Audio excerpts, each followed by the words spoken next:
കൃപയുടെ വഴിയിലേക്ക് പ്രേക്ഷകർക്ക് സ്വാഗതം. ദൈവകൃപയുടെ വഴി തിരിച്ചറിഞ്ഞ് ജീവിക്കുന്ന അനേകം ദമ്പതികളെ ഈ പ്രോഗ്രാമിലൂടെ നമ്മൾ കണ്ടു കഴിഞ്ഞു. ഇതാ വീണ്ടും ദൈവകൃപയുടെ വഴി തിരഞ്ഞെടുത്ത് ജീവിതത്തിൽ ധീരമായ തീരുമാനങ്ങളെടുത്ത ആലപ്പുഴ മാരാരിക്കുളം സ്വദേശികളായ ബിനു ടെസി ദമ്പതികൾ മനസ്സ് തുറക്കുന്നു ഇന്നത്തെ കൃപയുടെ വഴിയിൽ.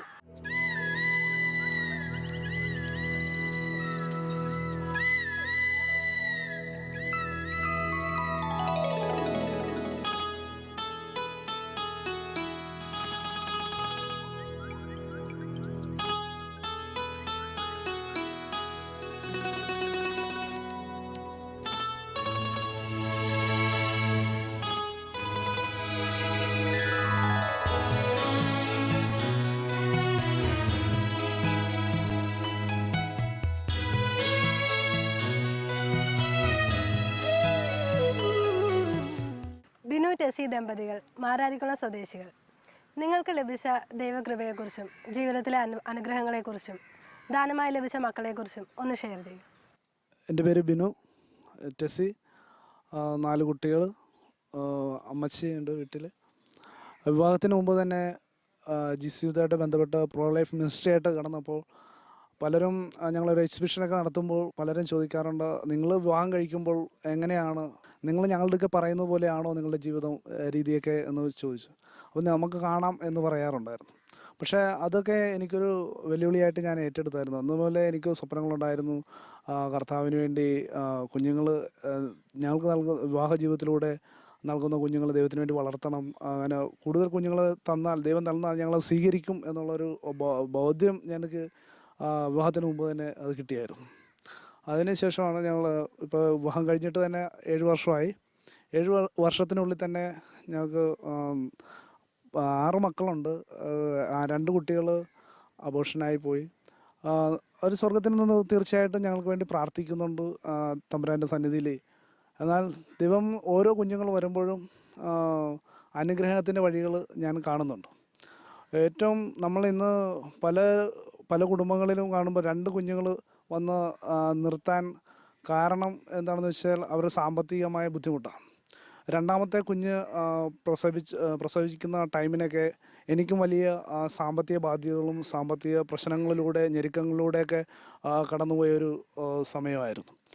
അത് ഭയങ്കരമായ ഞെരുക്കം തന്നപ്പോൾ ആ ഞെരുക്കത്തിലൂടെ ഞാൻ തമ്പുരാനോട് പറഞ്ഞപ്പോൾ അതൊരു വെല്ലുവിളിയും ഒരു തിന്മയുടെ ഒരു പ്രവർത്തനമാണെന്ന് തന്നെ പറയാം. അപ്പോൾ അത് ഇനി ഭാവിയെക്കുറിച്ച് ചിന്തിക്കുമ്പോൾ നമുക്ക് സാമ്പത്തികവും ഇനി കുഞ്ഞുങ്ങളുണ്ടായാൽ അങ്ങനെയൊക്കെ പല കാര്യങ്ങൾ എൻ്റെ മനസ്സിലൂടെയൊക്കെ പോയി. പക്ഷേ കർത്താവിൽ ആശ്രയിക്കുകയും അവിടുത്തെ വഴിയെ നടക്കുന്നതും ചെയ്യുന്നവൻ ഭാഗ്യവാൻ. അവൻ്റെ അധ്വാനഫലം അനുഭവിക്കും. അവന് നന്മ വരും. അവൻ്റെ ഭാര്യ ഫലസമൃദ്ധമായ മുന്തിരി പോലെയും മക്കൾ മേശയ്ക്ക് ചുറ്റും ഒലിവ് തൈകൾ പോലെയും ആയിരിക്കും നമുക്ക്. അപ്പോൾ ആ വചനങ്ങൾ അതൊക്കെ ഏറ്റുപറയുകയും പല വിശ്വാസത്തിലെ ഞാൻ ഏറ്റുപറയുകയൊക്കെ ചെയ്തു. അപ്പോൾ ഓരോ കുഞ്ഞ് വരുമ്പോഴും ആ ഞെരുക്കത്തിലൂടെ കടന്നുപോയപ്പോൾ ദൈവം നൽകിയ അനുഗ്രഹങ്ങൾ, പിന്നീട് വന്ന അനുഗ്രഹങ്ങൾ, പിന്നീട് ഓരോ കുഞ്ഞ് ജനിച്ചപ്പോഴും ഓരോ അനുഗ്രഹങ്ങൾ ഞങ്ങൾക്ക് ലഭിച്ചു.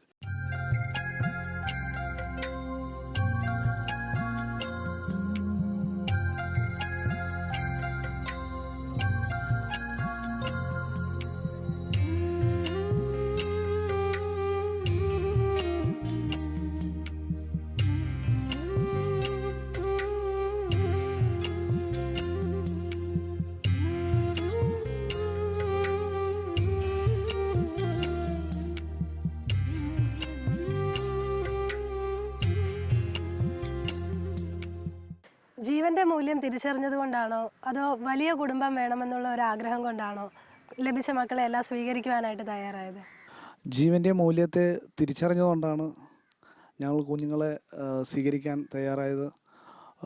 വിവാഹത്തിന് ഞാൻ നേരത്തെ പറഞ്ഞല്ലോ, വിവാഹത്തിന് മുമ്പ് തന്നെ ശുശ്രൂഷ രംഗത്തേക്ക് ജിസ്യൂത്തിലൊക്കെ വന്നപ്പോൾ കർത്താവിൻ്റെ വചനം പറയുന്നു, പ്രോലൈഫായിട്ട് ബന്ധപ്പെട്ടപ്പോൾ ജീവനുണ്ടാകുവാനും അത് സമർത്ഥമായി ഉണ്ടാകുവാനും ദൈവം കർത്താവ് വന്നിരിക്കുന്നു. ആ ജീവൻ്റെ മൂല്യത്തെ തിരിച്ചറിഞ്ഞുകൊണ്ട് ദൈവം നൽകുന്ന ആ സമൃദ്ധിയിലേക്ക് കടന്നു വരുവാൻ, സമൃദ്ധി എന്താണെന്ന് കാണിച്ചു കൊടുക്കുവാൻ ജീവൻ്റെ മൂല്യത്തെ മുറുകെ പിടിച്ചുകൊണ്ട് യാത്ര ചെയ്യേണ്ടി വന്നു. അപ്പോൾ അതൊക്കെ വലിയൊരു നേട്ടമായിട്ട് കണ്ടുകൊണ്ട് ഞങ്ങൾ ഒരുമിച്ച് ആ ജീവനെ ഇന്ന് നശിപ്പിക്കുന്ന ഈ കാലഘട്ടത്തിൽ ദൈവം നൽകുന്ന അത് ദാനമാണെന്ന് തിരിച്ചറിഞ്ഞുകൊണ്ട് മുന്നോട്ട് പോകുവാനൊക്കെ ഞങ്ങൾക്ക് സാധിച്ചിട്ടുണ്ട്. പലർക്കും മാതൃകരമായി ജീവിക്കുവാനും പലരും ഒന്നും രണ്ടും കുഞ്ഞുങ്ങളെ അത് നിർത്തിക്കളയുമ്പോഴും അതിനെയൊക്കെ പ്രോത്സാഹിപ്പിക്കാനൊക്കെ എനിക്ക് സാധിച്ചിട്ടുണ്ട്. പിന്നീട് അവരുടെ ഭാവി ജീവിതത്തിൽ വരാൻ പോകുന്ന അനുഗ്രഹത്തെക്കുറിച്ചൊക്കെ പറയാനൊക്കെ സാധിച്ചിട്ടുണ്ട്. അപ്പോൾ ദൈവം ഓരോ കുഞ്ഞിനെ നൽകുമ്പോഴും ദൈവം ഓരോ അനുഗ്രഹങ്ങൾ നൽകും. ഞങ്ങൾക്ക് ഞങ്ങളുടെ മൂന്നാമത്തെ കുഞ്ഞ് വന്നപ്പോഴാണ് ഞങ്ങൾക്ക് ഒരു ഭൗതികമായ അനുഗ്രഹം എന്ന് പറയുമ്പോൾ ഒരു വാഷിംഗ് മെഷീൻ ഇല്ലായിരുന്നു. ഒരു വാഷിംഗ് മെഷീൻ ഞങ്ങൾക്ക് നൽകും.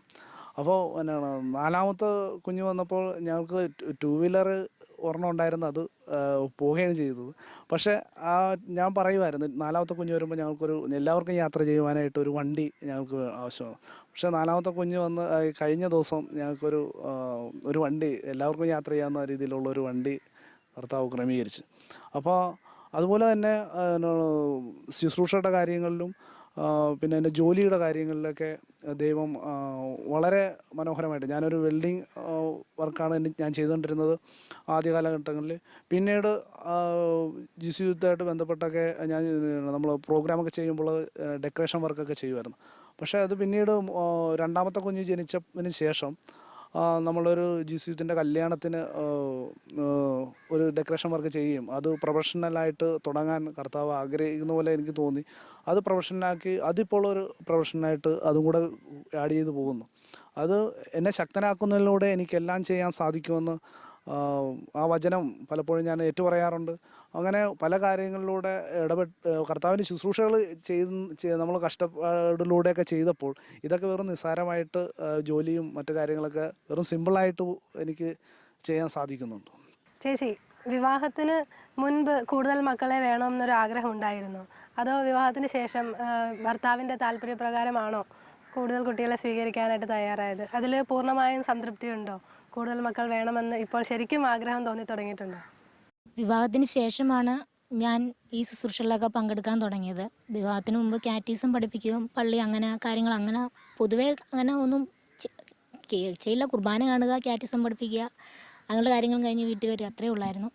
വിവാഹശേഷം പല പ്രോഗ്രാമുകൾ, പല ധ്യാനങ്ങൾ, ഇതിൻ്റെ കൂടെ ഇപ്പോൾ ലൈഫിൻ്റെ പ്രോഗ്രാമുകൾ അങ്ങനെയൊക്കെ പങ്കെടുത്തു. ആദ്യത്തെ കുട്ടി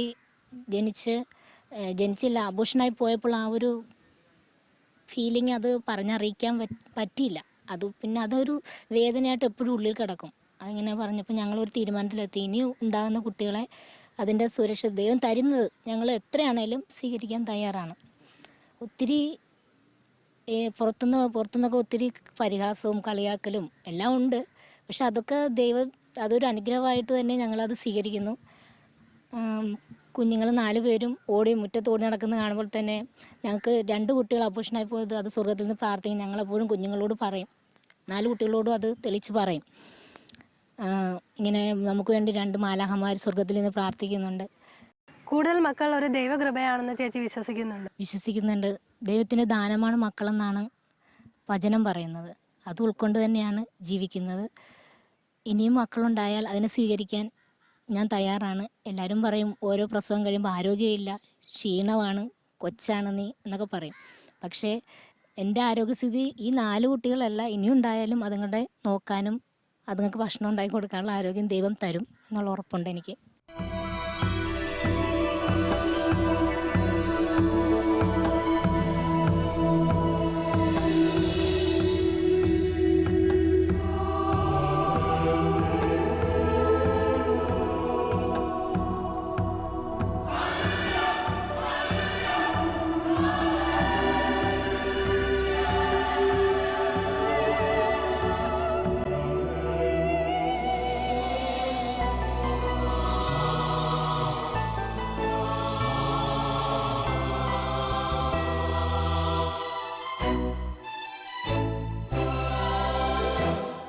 വിവാഹത്തിന് മുൻപ് തന്നെ ജീസസ് യൂത്തിലൊക്കെ പ്രവർത്തിച്ചിട്ടുണ്ട്, പ്രോ ലൈഫ് മിനിസ്ട്രിയായിട്ട് ബന്ധപ്പെട്ട് പ്രവർത്തിച്ചിട്ടുണ്ടെന്ന് പറഞ്ഞു. അപ്പം ആ ഒരു സ്പിരിച്വൽ ലൈഫിലേക്ക് എങ്ങനെയാണ് കടന്നു വന്നത്? എന്തെങ്കിലും പ്രത്യേക സാഹചര്യങ്ങളിലൂടെയാണോ കടന്നു വന്നതെന്ന് ഷെയർ ചെയ്യാമോ? ഞങ്ങൾ 4 ചേച്ചിമാർക്ക് ഒരു ആങ്ങളയുള്ളതാണ് ഞാൻ. അപ്പോൾ എന്നാണ് അമ്മച്ചിക്ക് 4 പെൺമക്കൾ പിറന്നപ്പോൾ അമ്മച്ചി ഒത്തിരി പ്രാർത്ഥിക്കുമായിരുന്നു. ഒരു ആൺകുഞ്ഞിന് വേണ്ടി പ്രാർത്ഥിക്കുമായിരുന്നു. അത് എന്നാണ് അമ്മച്ചി എപ്പോഴും പ്രാർത്ഥിക്കുന്നതുകൊണ്ട് ഞങ്ങളുടെ അമ്മച്ചി എപ്പോഴും പറയാറുണ്ട്, ഞാൻ അമ്മച്ചിക്കൊക്കെ പള്ളിയിൽ നിന്ന് ഗർഭിണി ആയിരിക്കുമ്പോൾ ഈ പൊടി എണ്ണയൊക്കെ കൊടുക്കുമായിരുന്നു. അപ്പോൾ അവിടെ ഐതിഹ്യം പറഞ്ഞ് ഇനി ജനിക്കാൻ പോകുന്ന കുഞ്ഞ് ആൺകുഞ്ഞായിരിക്കും, അവന് ഇടവ മധ്യസ്ഥൻ്റെ പേരിടണം എന്നൊക്കെ പറയുമായിരുന്നു.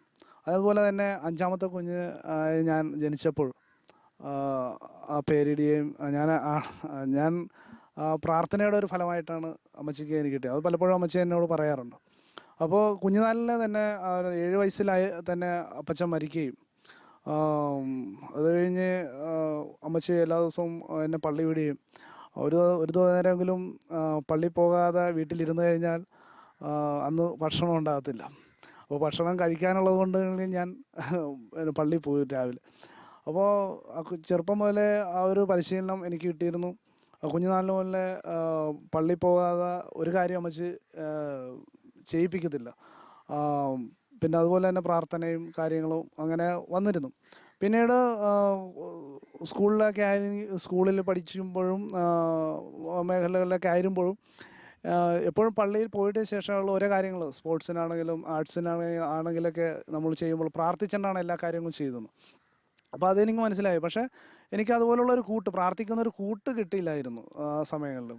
ഞാൻ പലപ്പോഴും ഒറ്റപ്പെട്ടു പോകുന്ന ഒരു നിമിഷങ്ങളൊക്കെ വന്നിട്ട്. പക്ഷേ അത് കഴിഞ്ഞാണ് വർഷങ്ങൾക്ക് ശേഷം പല ധ്യാനങ്ങൾ കൂടിയും അങ്ങനെ ഒരു കൂട്ടായ്മയിൽ ഒന്നും വരാനൊന്നും പറ്റില്ല. ധ്യാനം കൂടിയെങ്കിലും അതിൽ സ്വയമായി നിൽക്കാനേ പറ്റുകയുള്ളൂ. പിന്നീടാണ് ജിസ്യൂത്തിൻ്റെ ഒരു ഔട്ട്റീച്ച് പ്രോഗ്രാം 2000 ഞങ്ങൾ ആലപ്പുഴ സോൺ അങ്ങനെ ചെയ്തപ്പോൾ അവർ ഔട്ട്റീച്ച് പ്രോഗ്രാമിലൂടെയാണ് ഞാൻ ജിസ്യൂത്തിലേക്ക് വരികയും ഒരു പ്രെയർ ലൈഫുള്ള ഒരു കൂട്ടായ്മ കാണുകയും അതിൽ പ്രവർത്തിക്കാനും അതിൻ്റെ ആഴവും ഒക്കെ മനസ്സിലാക്കാനൊക്കെ സാധിച്ചു. അങ്ങനെ ഇപ്പോഴും ശുശ്രൂഷ രംഗത്ത് നിലനിൽക്കാനൊക്കെ സാധിക്കുന്നുണ്ട്.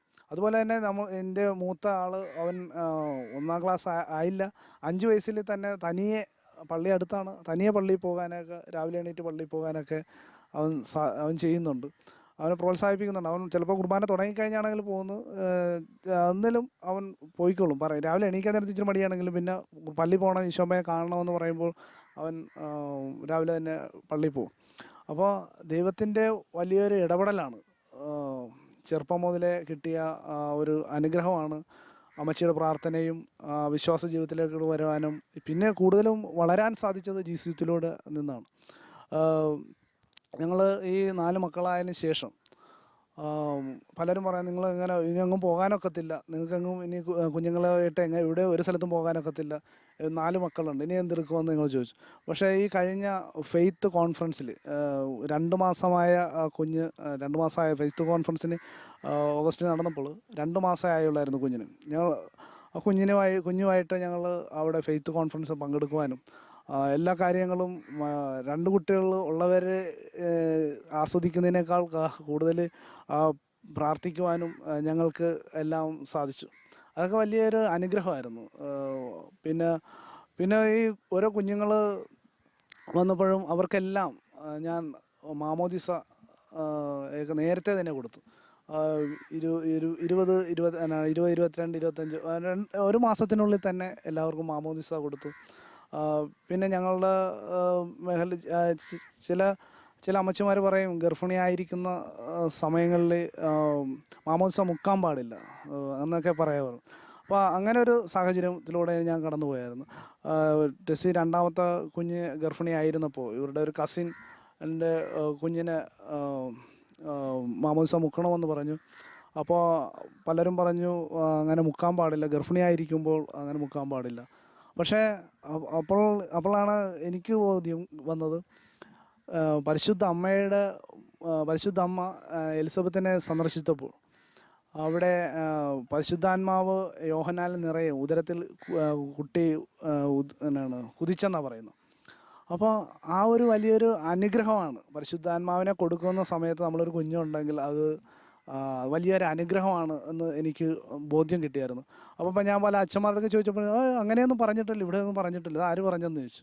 അപ്പോൾ ഞാൻ തീരുമാനമെടുത്ത് ഞങ്ങൾ മുക്കിക്കോളാം കുഞ്ഞിന്. അപ്പോൾ അന്ന് മാമോദിസ നടക്കുന്ന സമയങ്ങളിലൊക്കെ ടെസ് പറയും ഇവൻ ഇങ്ങനെ കുതിച്ച് ചാടും, നല്ല പരിശുദ്ധാത്മാ. ആ പ്രയറിലൊക്കെ ഭയങ്കര വലിയൊരു അനുഭവമായിരുന്നു. ഭയങ്കര വലിയ അനുഗ്രഹത്തിൻ്റെ ഒരു ആ ടൈമായിരുന്നു. അപ്പോൾ ഞാൻ പറഞ്ഞ് ഇനി ജനിക്കാൻ പോകുന്ന യോഹന്നാനെന്ന് തന്നെ ഇട്ടേക്കാം, ജോൺ ബാപ്റ്റിസ്റ്റ് എന്ന് തന്നെ ഇട്ടേക്കാം എന്നൊക്കെ ഞാൻ പറഞ്ഞു.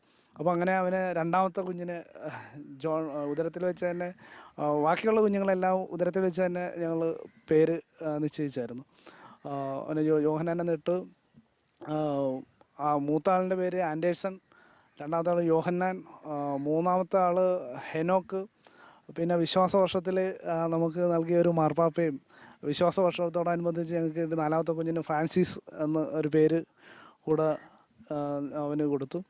പിന്നെ ആ ഫ്രാൻസിസ് 2 മാസമായ കുഞ്ഞ് ഒരു കഴിഞ്ഞ ദിവസം ഞങ്ങളുടെ രൂപതയിൽ ഒരു വൈദികൻ, ദേവദാസനായ റൈനോൾഡ് അച്ഛൻ്റെ ഒരു ടെലിഫിലിമിൽ ഒരു ചെറിയൊരു കുഞ്ഞ് ജനിച്ച ഒരു റോൾ എടുക്കാനായിട്ട് കർത്താവ് തിരഞ്ഞെടുത്തു. അതൊക്കെ തന്നെ വലിയൊരു അനുഗ്രഹമാണ്. അപ്പോൾ ആ കുഞ്ഞുള്ളത് കൊണ്ടാണ് അത് എന്താണ് ആ കുഞ്ഞിനെ തേടി വരികയും അതൊരു അനുഗ്രഹത്തിൻ്റെ ഒരു വഴിയാണെന്ന് ഞാൻ തിരിച്ചറിയുന്നു.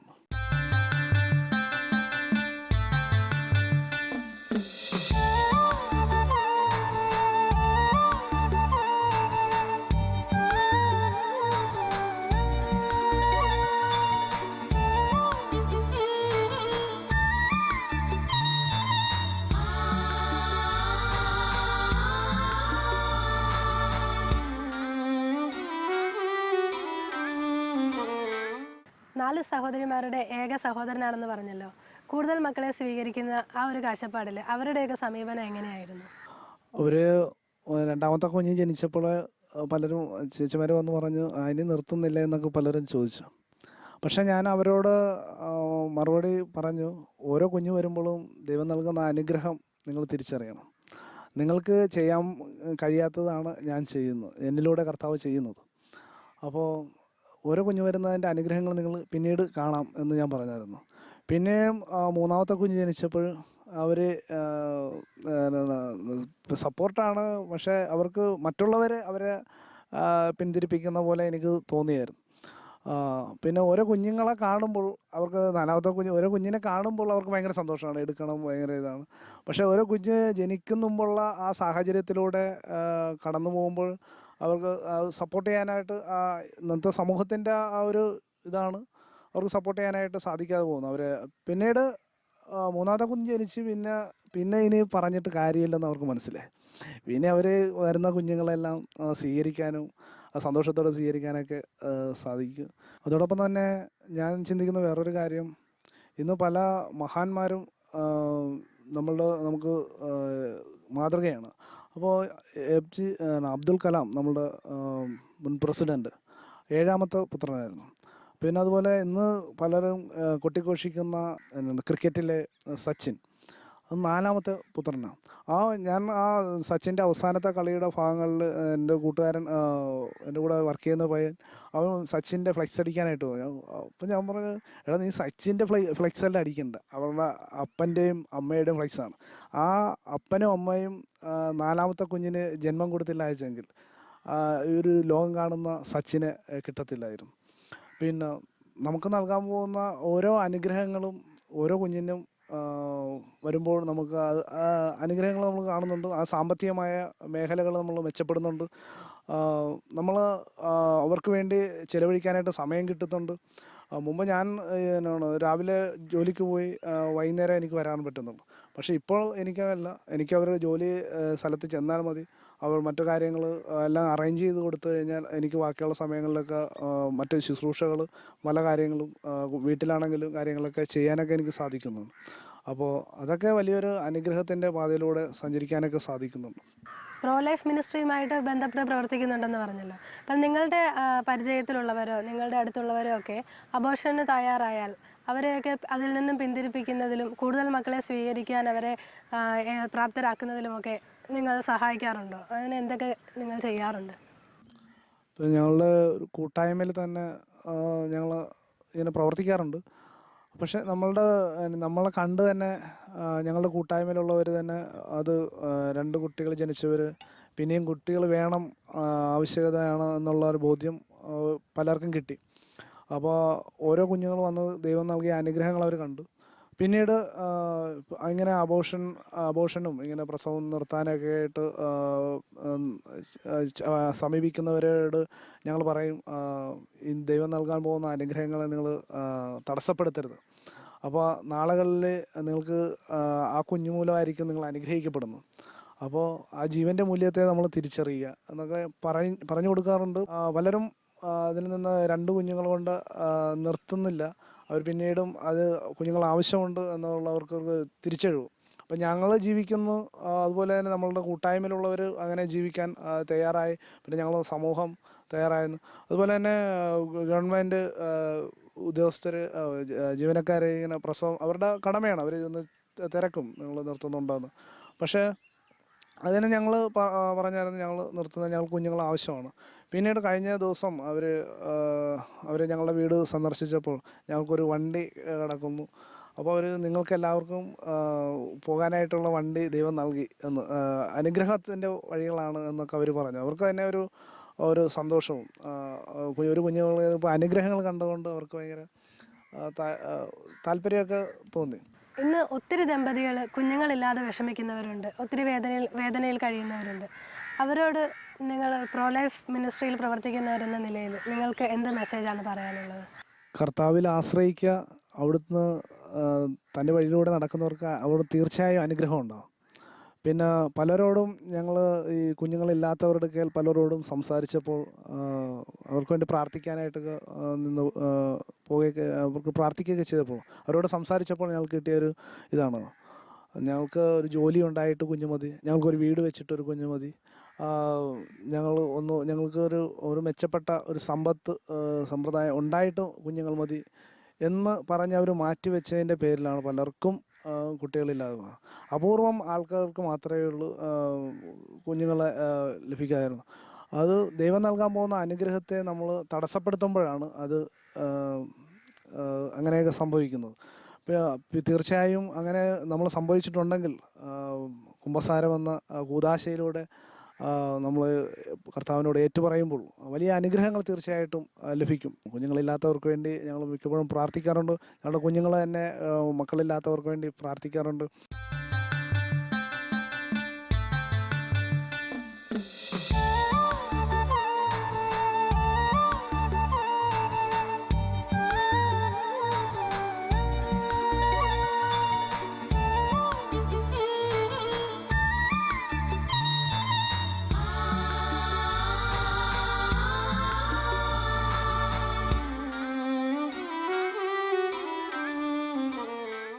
കൂടുതൽ മക്കളെ ലഭിക്കുന്നത് ഒരു ദൈവകൃപയാണെന്ന് തിരിച്ചറിഞ്ഞുകൊണ്ട് ഇനിയും മക്കളെ ലഭിച്ചാൽ സന്തോഷപൂർവ്വം സ്വീകരിക്കാൻ തയ്യാറായാണ് നിങ്ങൾ മുന്നോട്ട് നീങ്ങുന്നത്, അല്ലേ? തീർച്ചയായും ദൈവം നൽകുന്ന മക്കളെ ഞങ്ങൾ സന്തോഷത്തോടെ സ്വീകരിക്കും. ഇനിയും അനേകർക്ക് സാക്ഷ്യമുള്ള ഒരു കുടുംബജീവിതം നയിക്കുവാനും അനേകർക്ക് വെളിച്ചം പകർന്ന മക്കളായി അവരെ വളർത്തുവാനും ദൈവം ഞങ്ങളെ അനുഗ്രഹിക്കും എന്ന് ഞങ്ങൾ തീർച്ചയായും വിശ്വസിക്കുന്നു. മക്കൾ ദൈവകൃപയാണെന്ന് വിശ്വസിക്കുന്ന അനേകം ദമ്പതികളെ ഈ പ്രോഗ്രാമിലൂടെ നമ്മൾ പരിചയപ്പെട്ടു കഴിഞ്ഞു. ആ കാഴ്ചപ്പാടുള്ള ദമ്പതികളാണ് ബിനുവും ടെസിയും. അതോടൊപ്പം തങ്ങളുടെ ജീവിതം മറ്റുള്ളവർക്കൊരു മാതൃകയാകണമെന്നും തങ്ങളുടെ മക്കളെ സമൂഹത്തിൻ്റെ വെളിച്ചമായി വളർത്തണമെന്നും ആഗ്രഹിക്കുന്ന, അതിനായി പരിശ്രമിക്കുകയും ചെയ്യുന്ന ഇവർ നമുക്കൊരു പ്രചോദനമാണ്. ഈ ദമ്പതികളുടെ പരിശ്രമങ്ങൾ വിജയിക്കട്ടെ എന്ന് ആശംസിച്ചുകൊണ്ട് ഇന്നത്തെ കൃപയുടെ വഴികൾ ഇവിടെ പൂർണ്ണമാകുന്നു. അടുത്ത ആഴ്ച ദൈവകൃപയൊഴുകുന്ന മറ്റൊരു സന്ദേശവുമായി നമുക്ക് വീണ്ടും കാണാം. നന്ദി.